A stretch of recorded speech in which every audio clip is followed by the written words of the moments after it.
Hello बच्चों, मेरा नाम है अरुण शर्मा। स्वागत है आप सभी का Arun coaching classes commerce with math में।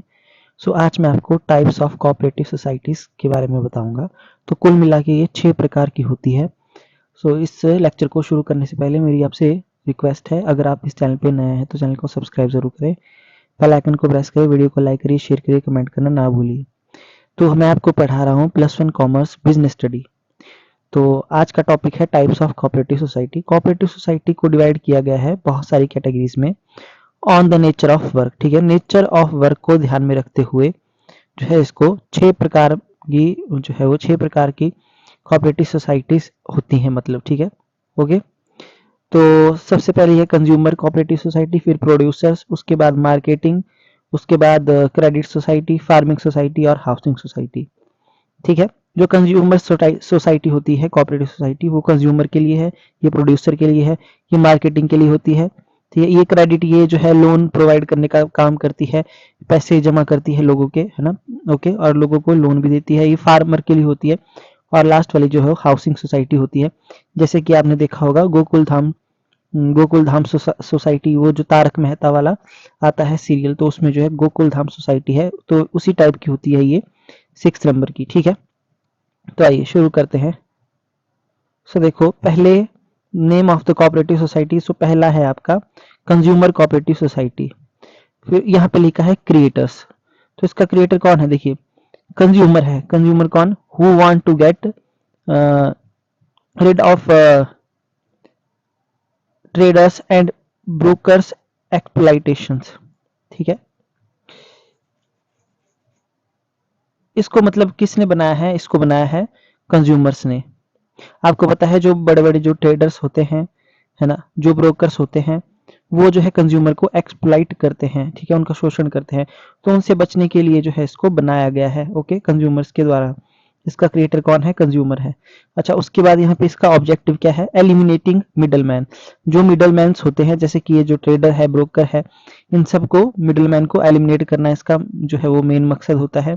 Ensuring the constant supply of goods. ठीक है, कांस्टेंट सप्लाई ऑफ गुड्स को एंश्योर करना, और हाई क्वालिटी की जो गुड्स होती हैं रीजनेबल प्राइस पे प्रोवाइड करवाना जो है इस सोसाइटी का काम होता है। ठीक है, बेसिक फंक्शन क्या है इसके? ये परचेज करती है गुड्स को बल्क बल्क में, ठीक है, प्रोड्यूसर से और होलसेलर से, ओके, और सेल करती है अपने मेंबर्स को। जो इस सोसाइटी के मेंबर्स होते हैं उनको जो है ये हाई क्वालिटी के गुड्स रीजनेबल प्राइस पे जो है वो अवेलेबल करवाती है। अच्छा, उसके बाद है इसके अदर फीचर क्या है? देखिए, नॉन मेंबर्स कैन ऑल्सो, देखिए जो इसके मेंबर नहीं भी हैं वो भी यहाँ से परचेज कर सकते हैं। मेंबर्स आर गिवन प्रायोरिटी, पर मेंबर को प्रायोरिटी दी जाती है। अगर गुड्स की शॉर्टेज होती है तो मेंबर को प्रायोरिटी दी जाएगी। Sometimes member are given some, कई बार क्या होता है, जो मेंबर्स होते हैं सोसाइटी के उनको स्पेशल डिस्काउंट भी दिया जाता है। Members are given bonus, members को क्या दिया जाता है? बोनस दिया जाता है। और share in profit proportion to their purchase and investment respectively. जो भी उनकी परचेज होती है, जो भी उन्होंने इन्वेस्टमेंट की होती है मेंबर्स ने, उस पे उसको बोनस भी दिया जाएगा और साथ में क्या दिया जाएगा? प्रॉफिट का शेयर भी दिया जाएगा। ठीक है, जितना उन्होंने अमाउंट जो है वो परचेज किया है या इन्वेस्ट किया है सोसाइटी में।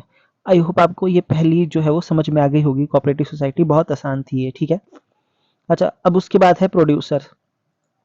तो प्रोड्यूसर्स कोऑपरेटिव सोसाइटी, इसको स्मॉल प्रोड्यूसर्स के द्वारा इसको क्रिएट किया गया है। Who face difficulties in attaining material and selling of goods. ठीक है, जो मटेरियल को अटेन करने में और गुड्स को सेल करने में क्या डिफिकल्टीज उनको फेस कर रहे हैं, उनके लिए स्मॉल प्रोड्यूसर्स के द्वारा इसको क्रिएट किया गया है। ये इसका क्रिएटर है।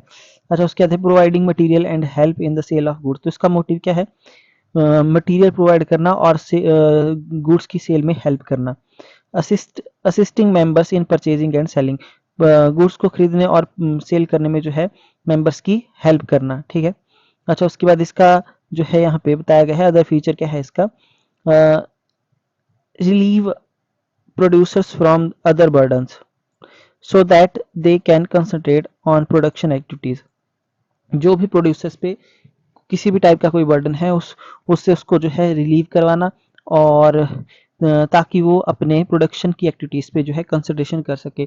इसके लिए जो है प्रोड्यूसर्स कोऑपरेटिव सोसाइटी को क्रिएट किया जाता है। आई होप आपको ये भी समझ में आ गया होगा, आसान था। उसके बाद है marketing society, cooperative marketing society. ये जितने भी स्मॉल प्रोड्यूसर्स हैं, है ना, और जो आर्टिसंस हैं, आर्टिसंस आप समझते होंगे, जो मतलब हाथों के कलाकार हैं, है ना।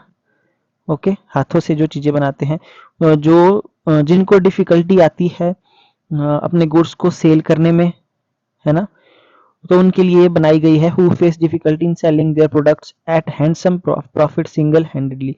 ठीक है, जिनको प्रॉब्लम आ रही है जो है गुड्स को से सेल करने में, उनके लिए ये बनाई गई है स्मॉल प्रोड्यूसर्स और आर्टिसंस के द्वारा। अच्छा जी, इसका इसका जो ऑब्जेक्ट क्या है, इसका ऑब्जेक्ट है providing regular market to the member, member को रेगुलर मार्केट प्रोवाइड करना, providing relief to the members from the exploitation of middleman.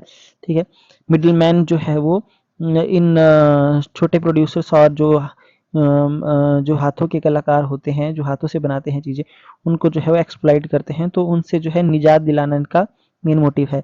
Collecting goods from the members, तो ये मेंबर्स क्या करते हैं, गुड्स को कलेक्ट करते हैं। सेलिंग कलेक्टेड, और जो भी कलेक्ट की हुई गुड्स है उनको रीजनेबल प्राइस पे बेच देते हैं। ठीक है, ओके, ये कोऑपरेटिव सोसाइटी का काम है इसका। Taking care of malpractices during trade deals like check, जैसे कि देखिए माल प्रैक्टिस कैसे, देखिए checking fraud in accounts and using false weights. ठीक है, तो ये क्या जो ट्रेड के दौरान ये क्या करते हैं, माल प्रैक्टिसेस करते हैं। माल प्रैक्टिस जैसे कि आपका कोई फ्रॉड तो नहीं है अकाउंट्स में, है ना, एंड कोई गलत वेट तो नहीं यूज किया जा रहा है, ये सारी बातें जो है ये कोऑपरेटिव सोसाइटी करती है। अच्छा जी, उसके बाद है अदर फीचर इसके क्या है, it increase the capacity of bargaining and also provide financial assistance to the member. तो बार्गेनिंग कैपेसिटी को बढ़ाने में ये हेल्प करते हैं, ये कोऑपरेटिव मार्केटिंग सोसाइटी, और साथ में जो इसके मेंबर्स होते हैं उनको फाइनेंशियल असिस्टेंट भी, मतलब फाइनेंशियल हेल्प भी प्रोवाइड करवाते हैं। अच्छा, it helps in making arrangements of transportation,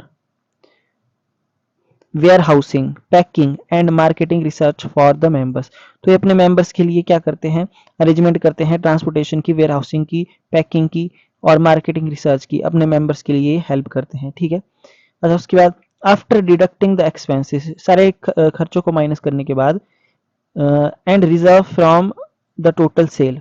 ठीक है, they distribute the remaining amount to the members in proportion to their contribution. तो ये कोऑपरेटिव सोसाइटी क्या करती है, सारे खर्चे और जो रिजर्व्स हैं उनको सेल में से माइनस करने के बाद जो भी बच जाता है उस अमाउंट को जो है अपने मेंबर्स को, जितना उन्होंने कंट्रीब्यूट किया होता है मेंबर ने, उस प्रोपोर्शन में बांट देती है ना। तो ये इस कोऑपरेटिव मार्केटिंग सोसाइटी का काम होता है। आई होप आपको ये 3 मार्केटिंग जो है वो समझ में आ गई होंगी, 3 कोऑपरेटिव सोसाइटी समझ में आ गई होंगी। अच्छा जी, उसके बाद यहाँ पे है credit society, cooperative credit society. तो मैं आपको बता देता हूँ ये फाइनेंस से रिलेटेड है। इनका काम क्या होता है, लोन प्रोवाइड करना और लोगों के जो डिपॉजिट्स हैं अपने पास जमा, मतलब अपने लोगों के डिपॉजिट्स ही अपने पास रखती है। तो जर्नल पर्सन जो है इसका जो है क्रिएटर होता है, कोई भी 10 लोग मिलके जो है इसको बना सकते हैं, ये मैंने आपको बताया था। Who have limited financial resources, ठीक है, ऐसा पर्सन जिसके पास लिमिटेड फाइनेंशियल रिसोर्सेज हैं, वो 10 लोग मिलके इसका निर्माण कर सकते हैं, इस कोऑपरेटिव सोसाइटी का, क्रेडिट कोऑपरेटिव सोसाइटी का। इसका मोटिव क्या है, to help the members feel free from the clutches of money lenders. ठीक है, तो मनी लेंडर्स जो होते हैं, मनी लेंडर कौन होते हैं, जो ऋण देते हैं, लोन देते हैं ब्याज पे, तो उनसे जो है उनसे उनसे मतलब आपको पता है मनी लेंडर एक टाइप का जो है वो क्या करते हैं, एक्सप्लॉइट करते हैं पर्सन्स को, उनको लोन देते हैं ज़्यादा इंटरेस्ट पे, है ना। ओके, तो इस चीज़ से बचाया जाता है और मेंबर को जो है वो फील करवाया जाता है। ओके, तो ये अपने मेंबर्स को जो है वो क्या देती है, लोन भी देती है।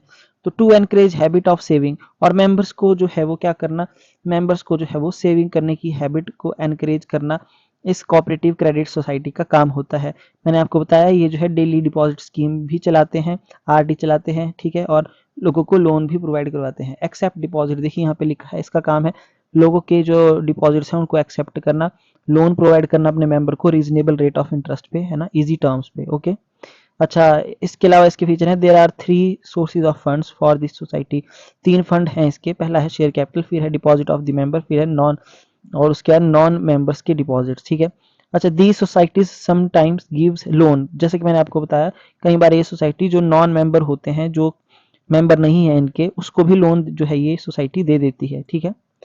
अच्छा जी, ये थी क्रेडिट कोऑपरेटिव सोसाइटी के बारे में। अब उसके बाद है कोऑपरेटिव फार्मिंग सोसाइटी। तो इसका निर्माण स्मॉल फार्मर्स के द्वारा किया जाता है who are incapable of doing farming economically.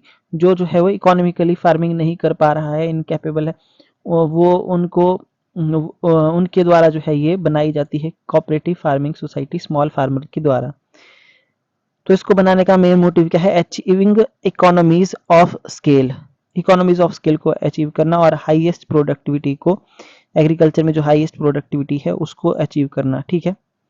अच्छा, उसके बाद यहाँ पे एनकरेज कोऑपरेटिव फार्मिंग, जो है वो कोऑपरेटिव फार्मिंग को एनकरेज करती है और प्रोवाइड करती है मॉडर्न एग्रीकल्चर इक्विपमेंट प्रोवाइड करती है फार्मर को, यानी कि हाँ स्मॉल फार्मर को हाई क्वालिटी के सीड प्रोवाइड करती है, फर्टिलाइजर प्रोवाइड करने का काम जो है इसका है कोऑपरेटिव फार्मिंग सोसाइटी का। अच्छा जी, इसके अलावा इसके मेन फीचर क्या है? These societies play a significant role in the getting members rid of the drawbacks of small scaling farming. ये इसका जो है वो एक सिग्निफिकेंट रोल है। ठीक है। तो ये था आपका कोऑपरेटिव फार्मिंग सोसाइटी। फार्मिंग का आप बात समझ रहे होंगे, ये फार्मर्स किसानों को जो है वो हेल्प करती है, छोटे किसानों को। आसान है ये भी। ठीक है। अच्छा, उसके बाद है लास्ट आपकी हाउसिंग सोसाइटी। तो ये हाउस से रिलेटेड है। तो जैसे कि मैंने आपको बताया गोकुल धाम सोसाइटी है ना, आता है तारक मेहता का उल्टा चश्मा, ये उस टाइप का है। देखिए क्या बोला गया है। तो इसका निर्माण जो है वो जर्नल पर्सन के द्वारा किया जाता है, जिनको जो है रेजिडेंशियल हाउस की जरूरत होती है उन लोगों के द्वारा। प्रोवाइडिंग रेजिडेंशियल हाउसेज या प्लॉट प्रोवाइड करती है ये अपने मेंबर को। सबसे पहले आपको उसका मेंबर बनना पड़ेगा, या तो आपको रेजिडेंशियल हाउस प्रोवाइड करेगी या प्लॉट प्रोवाइड करेगी। ठीक है। अच्छा, परचेज करेगी, ये परचेजिंग एंड डेवलपिंग लैंड। ठीक है, ये परचेज करेगी और लैंड को डेवलप करने का काम करती है। Constructing and allotting houses to the member, और अपने जो मेंबर्स के लिए जो है क्या करेगी? कंस्ट्रक्ट करेगी हाउस को और हाउस को अलॉट करेगी मेंबर को। उसके बाद allotting plots in case no house can given. देखिए अगर कोई हाउस नहीं दिया जा रहा है तो प्लॉट अलॉट करने का काम होता है इसका। ठीक है। These society are generally establish in big city. तो बड़े बड़े शहरों में ऐसी सोसाइटी बनती है, जैसे कि चंडीगढ़ है। चंडीगढ़ में आप जाएंगे तो आपको ऐसी सोसाइटीज बहुत देखने को मिलेगी। Okay. And get lands at concessional rate. ये जो है क्या करती है? लैंड लेती है कंसेशनल रेट्स पे।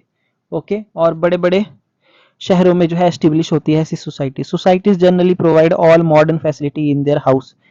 Okay. And even grant loan at lesser rate of interest. ठीक है जी। तो ये क्या करती है? मॉडर्न फैसिलिटी जो होती है हाउस में प्रोवाइड करवाती है और लोन भी ग्रांट करती है लेस रेट ऑफ इंटरेस्ट पे। तो आई होप आपको ये टाइप्स ऑफ कोऑपरेटिव सोसाइटी जो है वो अच्छे ढंग से समझ में आ गई होगी। तो देखिए इस वीडियो को आप बार बार देखिए, बार बार देखिए। मैं आपको गारंटी देता हूँ आपको जो है ये यहीं पे ही लर्न हो जाएगी ये चीजें, एमसीक्यू भी आपके तैयार हो जाएंगे। आज के लिए इतना ही दोस्तों। तो बच्चों मेरे चैनल को सब्सक्राइब करना, बेल आइकन को प्रेस करना। मेरा जो है फेसबुक पेज है, फेसबुक पेज को भी जो है लाइक फॉलो शेयर करिए, सब कुछ करिए। Thank you so much.